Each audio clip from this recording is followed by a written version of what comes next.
বিসমিল্লাহির রহমানির রহিম। একটি এপিসোড দেখছিলাম, তার আগেও আর একটি এপিসোডে আমি পেয়েছিলাম। এটা হলো এম আকাশ, ওনার দীপ্ত নিউজের দেশ ভাবনা নামক একটি অনুষ্ঠানে একজন ছিলেন এম শহীদুজ্জামান, আন্তর্জাতিক সম্পর্ক বিভাগের শিক্ষক ছিলেন ঢাকা ইউনিভার্সিটিতে। তার কিছু অ্যানালাইসিস দেখতেছিলাম যে ভারত বাংলাদেশের এই যে একটু টান পোড়ানো চলছে, এইটার একটা আলোচনা দেখতেছিলাম। এই সমস্ত লোক, এরা এই সমস্ত অধ্যাপক, পিএইচডি ডিগ্রিও আছে, ঢাকা ইউনিভার্সিটি পড়িয়েছেন, কি পড়িয়েছেন এটা আমার মাথায় ঢুকে না, বুঝে আসে না। যে তিনি বলে দিলেন যে চীনের সহায়তা বা কারো সহায়তায় উনি চিকেন নেকটা আটকাই দিবে বা এই ধরনের কথাবার্তা। সো আবার বললেন যে মিজোরামে হেল্প পাঠাবে, তো সেটা ওই ট্রেন লাইন দিয়া বা শেখ হাসিনার সাথে খুব ভালো সুসম্পর্কের দরকার। ওই আপনার কত বোধহয় 2.5 কোটি 3 কোটি লোক আছে পুরা মিজোরামে। এটাকে কি বলে সাইজ করার জন্য বাংলাদেশের ভিতর দিয়ে গেলে একটু তাড়াতাড়ি যাওয়া যায়। কিন্তু তার যে ইস্টার্ন কমান্ড আছে, ইন্ডিয়ার যে ইস্টার্ন কমান্ড আছে, এই কমান্ডের একাংশ ও তো লাগে না মিজোরামকে কন্ট্রোল করার জন্য। এই বুদ্ধিশুদ্ধিগুলো একটু যদি না থাকে তো ব্যালেন্সটা কিভাবে? এই শহীদুজ্জামান বলে দিলেন যে হাসিনা থাকলে, তাহলে হ্যাঁ হাসিনা থাকলে এখান থেকে যদি অস্ত্র নিয়ে যাইতো এটা তার জন্য একটু ইজি হইতো, এটা ঠিক আছে। আবার মিজোরামের পজিশনটা এরকমও না যে বাংলাদেশের সাথে মিজোরামের খুব একটা ভালো আগরতলার মতো এরকম ভালো রাস্তা আছে, এরকমও না। সেটা যাই হোক, সেটা তারা করেও নিতে পারতেন, কিন্তু কথা সেটা না। কিন্তু আমরা তো চাই শান্তি, মিজোরামবাসীও শান্তি থাক। মিজোরামের কুকিরা ধরে পাড়াইতে আছে, হ্যাঁ, আবার এই কুকিদেরকে আবার তারা ইন্ডিয়া অস্ত্র সাপ্লাই দিতেছে, দুইটাই সত্য। কিন্তু এই যে আহম্মেকি কথাবার্তা, ইন্ডিয়ার ইস্টার্ন কমান্ডের কাছে মিজোরাম কি? মিজোরামের যে যারা স্বাধীনতা চাইতেছে তারা কি? তারপরে কি আবার বললেন যে হ্যাঁ আমরা দিব, কত সহজ ইকুয়েশন, আমরা দিব ইন্ডিয়াকে এই কলকাতা থেকে শুরু করে ত্রিপুরা, মিজোরাম ইত্যাদি যাওয়ার সুযোগ সুবিধা করে দেব। তো ওনাকে ইয়ে দিতে হবে, কি বলে, ওনাকে ঢাকা থেকে একেবারে লাহোর পর্যন্ত উনি যাবেন গিয়া। আরে মিয়া লাহোর থেকে করবেন কি? আমরা যান না, এমনি যান গিয়া, আমি কিছু টাকা দিব, ভাড়া লাগবে। এটা শূন্যর পাশে আপনি যদি আরো শূন্য বসান, সব শূন্যই থাকে। এত বড় প্রফেসরগিরি করেছেন, এগুলা কি বুঝান মানুষে? আবল তাবল ইন্ডিয়ান সেন্টিমেন্ট, পাকিস্তানি সেন্টিমেন্ট, এইগুলা টকশোতে আসেন এগুলো শেখানোর জন্য? ব্যালেন্স শিটটা দেখেন যে আমার মাথা পিছু আয় কত, আমার শিক্ষার কোথায় দুর্বলতা আছে, আমার মেডিকেল শিক্ষার কোথায় দুর্বলতা আছে, আমার অন্য জায়গায় কি দুর্বলতা আছে। হংকং এর মানুষের সাথে আমাদের সাথে কি সমস্যা আছে? হংকং এর সমস্যা তো নাই, মানে হংকং এর যে মানুষগুলো আছে বা সিঙ্গাপুরের যে মানুষগুলো আছে, যে তাদের অ্যাটিটিউডটা কি, তাদের নাগরিকরা কিভাবে গড়ে উঠে, তাইওয়ানের মানুষ কি মন মানুষকে নিয়ে গড়ে উঠে, শিক্ষা তো দিবেন এইগুলা। পাকিস্তান করেন কেন? পাকিস্তান হল বড় শূন্য, ঠিক আছে?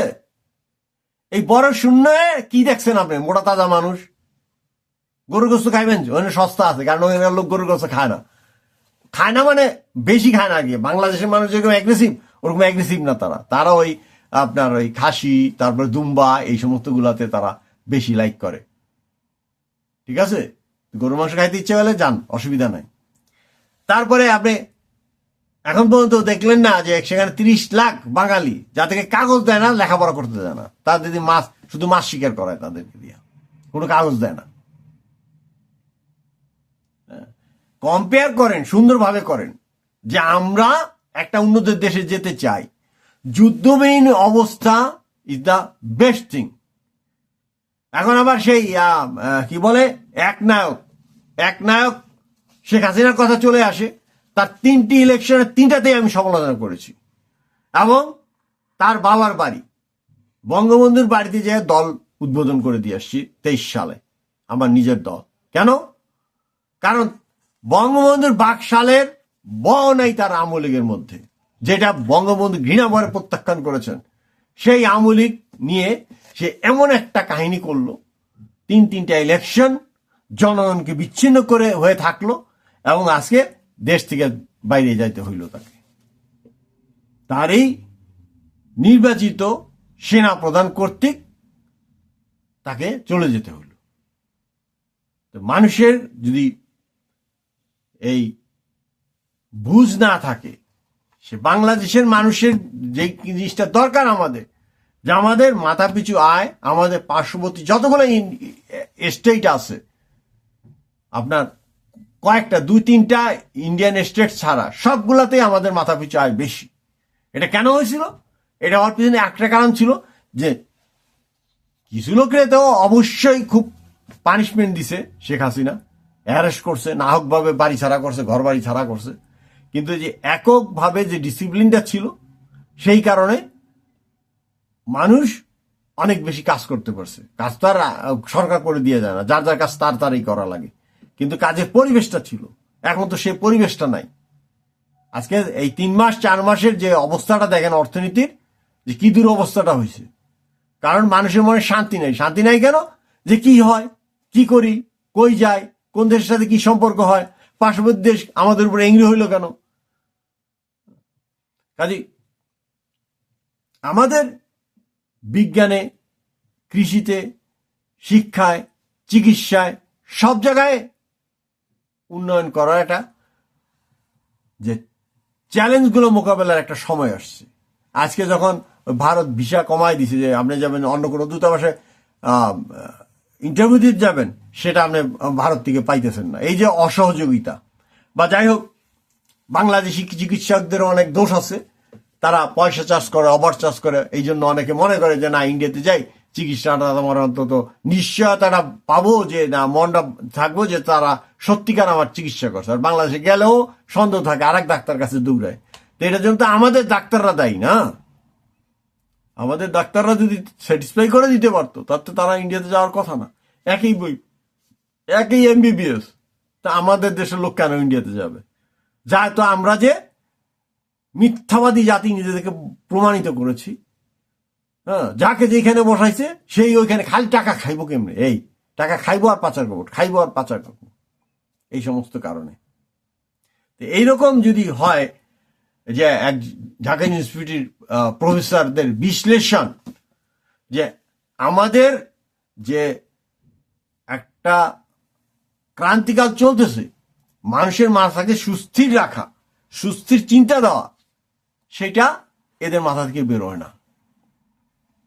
আবার দেখলাম সলিমুল্লাহ খান বলতেছে, আরে পদ্মা সেতুর দরকার ছিল না। আরেকজন আছে ফিরোজ, এখনো গানেই গায়, পদ্মা সেতুর দরকার ছিল না। গ্রেটার ফরিদপুর, হ্যাঁ, হয়তো শেখ হাসিনার গোপালগঞ্জ লেগে নিয়ে গেছে পদ্মা সেতুটা কইরা, কিন্তু আমরা গ্রেটার ফরিদপুরে যারা আছি, যেমন রাজবাড়ী, আমরা সাঁতার দিয়া ঢাকা আসতে পারি। মাদারীপুর আমরা সাঁতরাইয়ে ঢাকা যাইতে পারি। শরীয়তপুর আমরা সাঁতরাইয়ে ঢাকা যাইতে পারি। ফরিদপুর আমরা সাঁতরাইয়ে ঢাকা যাইতে পারি। পদ্মা নদী আমাদের কাছে ওরকম বিশাল বাধা না। কিন্তু এর ফলে 26টি জেলার উপকার হয়েছে, 26টি জেলার উপকার হয়েছে। ঠিক আছে, পদ্মা ব্রিজ বন্ধ করেন 1 মাসের জন্য, তারপর দেখেন পদ্মা ব্রিজে কোনো উপকার হয়েছে কিনা। ডক্টর সলিমুল্লাহ খান কি হিসাবে বললেন আপনি এই কথাটা? বললাম আপনি বাড়ি আর কি বলে প্রফেসর ইউনুস সাহেবের বাড়ি একই এলাকায়, সেই জন্য এরকম নাহক জিনিস তো এইভাবে মূল্যায়ন করা উচিত না। এটা সুন্দরভাবে করেন, মূল্যায়ন সুন্দরভাবে করেন। আবার জাতির জনক নিয়েও আমরা প্রশ্ন করেন, শেখ মুজিবুর রহমান সাহেবের অবদান নিয়েও প্রশ্ন করেন। মনে রাখবেন, আপনারা ইতিহাস নিয়ে কথাবার্তা বলেন, লতে পড়ছেন, আমেরিকা আইছেন, ব্যাংকিং এ PhD করছেন, ফাইন, দেশের মানুষকে জানান। আমাদের দেশে তো চেঞ্জ করা যায় না, ওই এক সাবজেক্টে থাকলে এক সাবজেক্ট। শিক্ষা নিয়ে কথা বলেন, খুবই ভালো, খুবই সুন্দর লাগে, মানুষ খুবই ভালো বলে আপনাকে, মিস্টার প্রফেসর ডক্টর সলিমুল্লাহ খান। কিন্তু আপনার এই ব্যাখ্যাগুলা কি মানুষ মাইনে নেবে? আজকে আপনি হয়তো কোনো বেনিফিট পাওয়ার আশায় হয়তো প্রফেসর ইউনূসকে সন্তুষ্ট করার জন্য এই কথাগুলো বলতেছেন। পাকিস্তানি 23 বছর আর তার আগে আরো 5 বছর, এই 28টি বছরেই রাজনৈতিক জীবন শেখ মুজিবুর রহমানের। কাজী সে যেই হোক, আমি তার এলাকা ভিত্তিক লোক, আমার তাকে ভালো লাগে, ফাইন। আপনার ভালো লাগে না, সেটাও ফাইন। কিন্তু আপনার মতো লোক, আমার তো ডক্টরেট ডিগ্রি নাই, আপনার একটা আছে, এবং বাংলাদেশের মানুষ ডক্টরেট ডিগ্রি দেখলে একেবারে খুবই শ্রদ্ধা একেবারে নুয়েট হয়ে পড়ে আর কি। কিন্তু অনেক তো বিক্রি হয়ে গেছে না। ওই চট্টগ্রামের আর একজন তথ্যমন্ত্রী ছিল একসময়, পরে পররাষ্ট্রমন্ত্রীও ছিল। তো ওই ডক্টরেট ডিগ্রি দেখলে একেবারে মাথা নুয়ে যায়। বাংলায় যদি ডক্টরেট ডিগ্রি দেখে আমার কি আসে যায়? পলিটিক্যাল সায়েন্স ডক্টরেট ডিগ্রি দেখলে আমার কি আসে যায়? ওতে আমার ভাত দিবে, চাল দিবে, ডাল দিবে। সংস্কৃতির ডক্টরেট ডিগ্রি দেখলে আমার কি আসে যায়?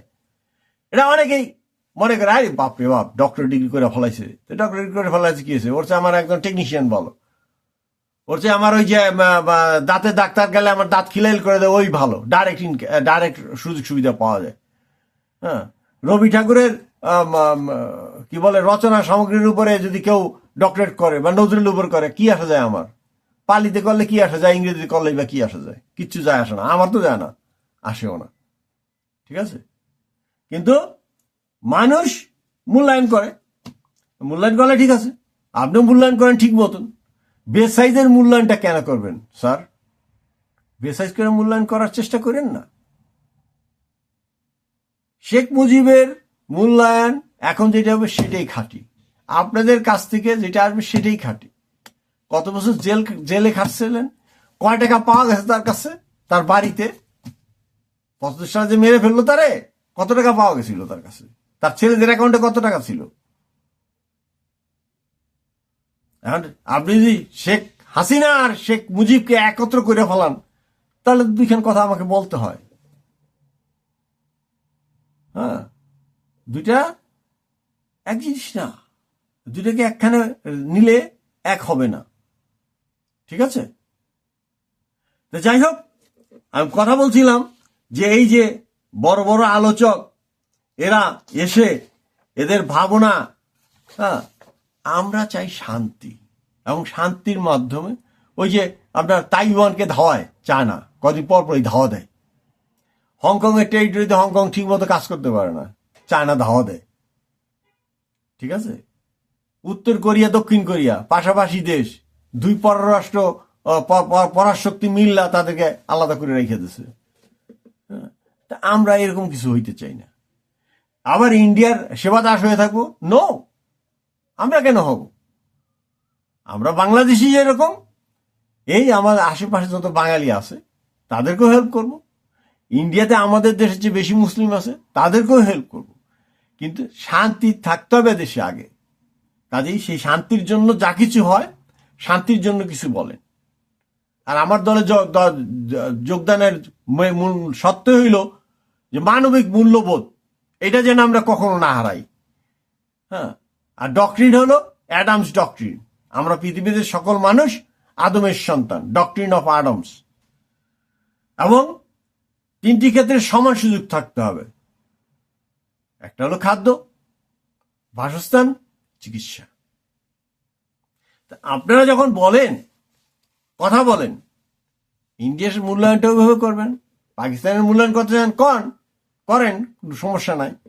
কিন্তু চায়না, আমেরিকা বা রাশিয়া, ভারত, এদের কোনো ফান্দের মধ্যে আমরা পড়তে চাই না। আমরা সাধারণ জনগণের দিনকাল, জীবন মান আমরা উন্নত করতে চাই। আমার দেশে জায়গা জমি কম আছে, এবং এই বাংলাদেশ মানব জোটের টার্গেটই থাকবে মানুষকে শিক্ষিত করা এইভাবে যে তার 65% মানুষ যেন বিদেশে যেতে পারে জব সার্চে অথবা মাইগ্রেশনের জন্য। কারণ জনসংখ্যা যে হারে বাড়ে, সেই হারে তো আমাদের ভূমিটা বাড়ার কোনো পসিবিলিটি নাই, সম্ভাবনা। তা আশা করি মানব কল্যাণের জন্য, আর বাঁচবেন এই কয়দিন, আমি বা কয়দিন বাঁচবো, আপনারা এই বা কয়দিন বাঁচবেন, মানব কল্যাণের জন্য যেটা বলা দরকার সেইটুক বলেন। এই একই কাজ করেছে এই আওয়ামী লীগের চামচাগুলো যায়া শেখ হাসিনার আশেপাশে ঘুরঘুর ঘুরঘুর করছে, কিচেনে রান্না বান্না করে দিছে, আর কইছে আপা সব ঠিক আছে। তিনটা ইলেকশন তাকে দিয়ে করাইছে এই বদমাশগুলো শুধু ক্ষমতা থাকার জন্য। এই দেখেন 3টা ইলেকশনে পর এরাই এমপি, এরাই মন্ত্রী, এরাই সবকিছু। তাকে ব্লক করে দিছিল, শেখ হাসিনাকে ব্লক করে দিছিল এরা পুরোপুরি, যে কোনো চিন্তা করেন না, সব ঠিক আছে। হ্যাঁ, এবং তার জন্য আমাকে একটা দল করতে হইল তার সময় তাদের বাড়িতে যে 23 সালে। এবং আমার কথা একটাই, যে এটা আমাদের বর্তমান যে প্রধান উপদেষ্টা আছেন উনি বলছেন সংস্কার সংস্কার সংস্কার। সংস্কার কি? মানুষের মেন্টাল যে সেট আপটা এটা কিভাবে চেঞ্জ করবেন আমি তো বুঝি না। সংস্কারটা তো এখানে দরকার, মেন্টাল সেট আপ। আমি আপনাকে রিকোয়েস্ট করব, আপনি অনবরত অন্তত সপ্তাহে একটি করে হলেও বিভিন্ন জাতি প্রজাতির জন্য আপনার ভাষণ রেডি করেন। আপনার মানবিক মূল্যবোধের বোধের যে কথাগুলো আছে, হিন্দুর জন্য করেন, মুসলিমের জন্য করেন, খ্রিস্টানের জন্য করেন, বৌদ্ধদের জন্য করেন, শিক্ষকদের জন্য করেন, আমলাদের জন্য করেন, কর্মচারীদের জন্য করেন। শেয়ার মার্কেটে আপনার সময় 2বার ক্রাশ খাইছে, কোনো কথাবার্তা নাই। শেয়ার মার্কেটে 81 সাল আমি ধরছি এই কারণে, কারণ জিয়াউর রহমান মারা যাওয়ার পরে যত অসৎ পয়সার উপদ্রব শুরু হয়েছে তার প্রত্যেকটি পয়সার হিসাব নেওয়া উচিত, প্রত্যেকটি পয়সার হিসাব নেওয়া উচিত। এক, ন্যায়পাল নিয়োগ দেন, বলেন যে তোমার টাকার ব্যালেন্স শিটে মিলাই দাও। 2, শেয়ার মার্কেটের টাকার 50% ট্যাক্স দিতে হবে, অথবা সরকারকে দিয়ে দিতে হবে, অথবা পুরোটা বাজেয়াপ্ত করতে হবে তাদের টাকা। 2, আয় ব্যয়ের হিসাবটা এরকম দেখতে হবে, দেখে যেইখানে গোজামিল পাওয়া যাবে কোনো কথা নাই, পুরা সম্পত্তি বাজেয়াপ্ত। অথবা তাদেরকে বলতে হবে এই সম্পত্তি আমার কেমনে হয়েছে আমি জানি না, অর্ধেক আপনি নিয়ে দেন, তার ট্যাক্স অর্ধেক। এই বাংলার মাটির যত মানুষ আছে এই টাকার হক তাদের। আমাদের ট্যাক্সের লোক, ওয়ার্ল্ড ট্যাক্সের লোক ট্যাক্স করছে, ও তো ঘুষ খাইছে। ওই কাস্টমসের লোক ট্যাক্স করছে, ও তো ঘুষ খাইছে। এবং আরেকটা হইল যে কিভাবে ট্যাক্স করতে হয় সেটাও জানে না। কাজে ট্যাক্সটা হবে আমেরিকান স্ট্যান্ডার্ড অনুযায়ী, এবং অবৈধ ইনকাম বা কি বলে ছদ্মবেশী আয় কিংবা অজানা আয়, অপ্রদর্শিত আয়, এগুলো যাই হোক না কেন সেগুলো স্বীকার করলে 50% ট্যাক্স দিতে হবে, অস্বীকার করলে 100% আদায় করতে হবে। আর এই যে আওয়ামী লীগের সময় সবাই আওয়ামী লীগ হয়ে গেছে, বিভিন্ন সুযোগ সুবিধা নিচ্ছে। এক কাজ করেন, এই যে যত নিয়োগ হয়েছে 15 বছরে সবাইকে ছাঁটাই করে দেন। মানুষ না পারতে করছে, ঘুষও দিছে, আওয়ামী লীগও করছে, জয় বাংলাও বলছে, শেখ হাসিনাও বলছে, একটা চাকরি নিছে, একটা বাকরি নিছে, এগুলো দেখার দরকার নেই। একটা 24,000 ফুট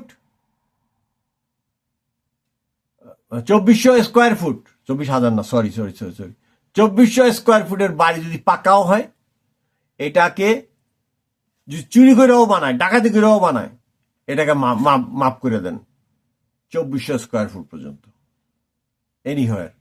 আর বাকি যেগুলো আছে সবগুলো বাজেয়াপ্ত করেন। এর জন্য তো সময়ের দরকার নাই, মেইন জিনিসটা দেখতে হবে আয়। হাসিনার সময় আয় পাইছে, দেখা গেলো সে সৎজীবন যাপন করে, ঘুষ দিয়ে ঢুকছে চাকরি, তাকে তো আপনার শত্রু ব্যবহার করার দরকার নেই। এটা ইসলামও বলে নাই। ইসলাম কি বলছে? পিতার জন্য পুত্রকে দায়ী করা যাবে না, পুত্রের জন্য পিতাকে দায়ী করা যাবে না। আওয়ামী লীগ করলে কি সব দোষ?